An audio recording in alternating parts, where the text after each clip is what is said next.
If you're interested in owning a commercial cleaning franchise, because the industry is great and there's lots of benefits to it, but there's so many different options and really types of franchise models. And this video is going to be for you because it's specifically about the executive franchise model. And in particular, 3 things about it that make it very different from other franchise models you might see out there, namely the unit cleaning franchise model. Because ultimately what we see out there when it comes to many commercial cleaning franchises is that most owners end up buying themselves a job instead of investing into an actual business that they own. And you're gonna find out why that's the case in this video. And if you don't know who I am, my name is Matt. I am the CEO and founder of the Assett franchise. We are an executive commercial cleaning franchise. And I make videos like this because we hope that you one day may want to become an Assett franchisee with us. All right, so before we dive in, we need to acknowledge that not all commercial cleaning franchises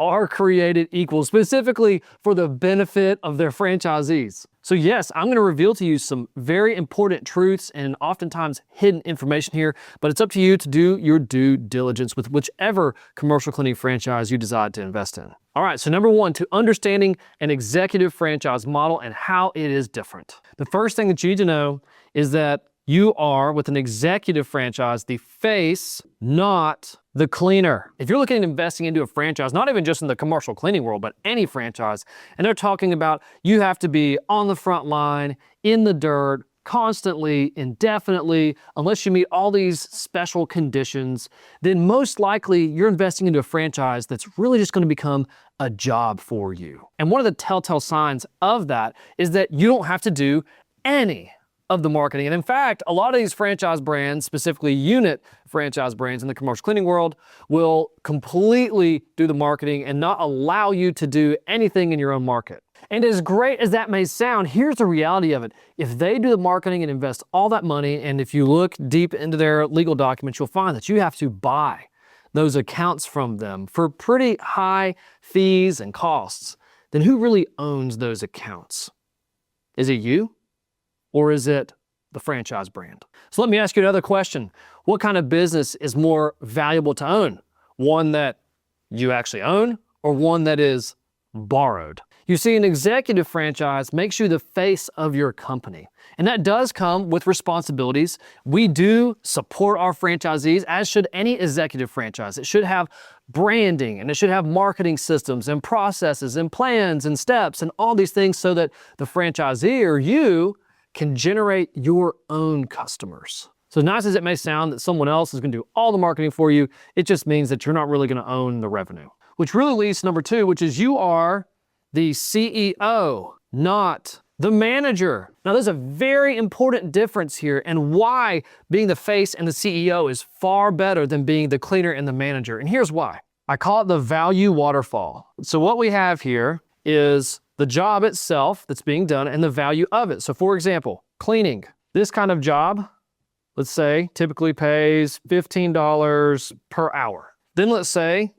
being a supervisor, maybe that pays $20 per hour. Let's say being the general manager of a cleaning business pays $25 per hour. And now let's say if you get into marketing and sales tasks, if you were gonna pay a professional to do this, you're looking at least after commissions being charged $50 per hour. Sorry, that looks like a J. And then going beyond that, you have CEO tasks like building culture and developing key relationships. That can get upwards of $1,000 per hour. Extremely valuable. And what you have to be looking for in a franchise to determine if it's really an executive franchise, anybody can say they're an executive franchise, but to really find out if you're gonna be a real CEO with the potential of earning enormous money and changing your life and your family's history, then you have to understand this value waterfall. Because if there's a franchise that is telling you this is your job description, then technically you're gonna be doing things with these levels of value. So you may notice that a franchise that says, yeah, you just handle the cleaning, you manage your team, we're gonna do all the marketing and the running of the business for you and all these other admin things, right? Well, what tasks are being left out, the high value tasks. And if you are not the one who's responsible for those higher value tasks, then you're stuck doing this. Now, an important thing you need to know with that is, as a business owner of an executive franchise, you can delegate all of these things. It's more about what are you stuck doing in order to keep your business going. And so one of the distinguishing factors of executive franchises, and if you're going to invest in one and own one, and that you're really going to become a CEO, is that they say you are the face of the company and you're going to have to do a lot of these high value tasks. You're going to have to meet people. You're going to have to do some marketing. It doesn't need to be pressure sales or arm wrestle anybody, but you're going to be the face of the brand in your market. You're going to make executive decisions. You're going to decide what managers to hire, what supervisors to hire, and maybe train managers to hire supervisors and to hire cleaners and to get the production done. You should not have to worry once your business is at scale. You shouldn't be worried 20 hours a day about how your operations is doing it. There should be people that are taking care of it for you while you build your local brand. And so if I may say this is the executive, this is the unit. But there's one more distinguishing factor here, and that is that you are